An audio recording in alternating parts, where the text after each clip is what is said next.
Child abuse reports in La Crosse County and statewide are dropping, and experts say that's not a good thing. News 8 Now's Tyler Jobe explains why.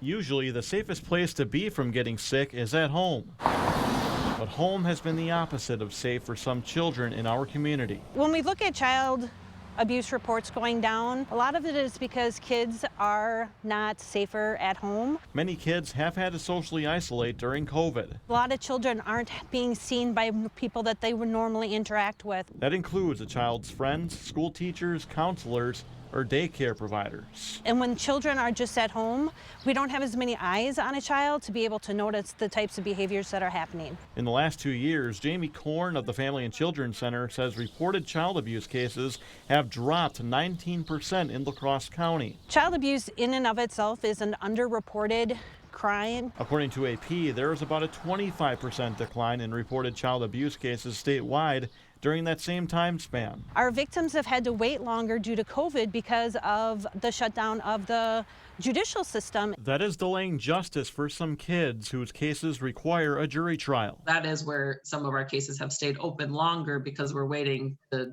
that in person. Casa-for-kids program director Jesse Fortuna says taking kids away from their parents is a last resort. Our primary goal is always reunification with parents, and we try to work towards that. The goal for local advocates is to prevent abuse from taking place, which is why Korn says if something seems wrong, report it. Even if you suspect that there is somebody being abused, take that seriously. Nobody wants to see any child being abused. But it does happen in our community. But she says more kids can be safe at home again if we all pay attention and address the need together. In La Crosse, Tyler Jobe, News 8 Now.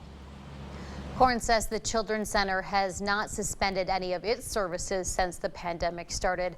The Family and Children's Center works mainly with sexual abuse survivors. About 1 in 10 kids are victims of sexual abuse by the time they are 18 years old.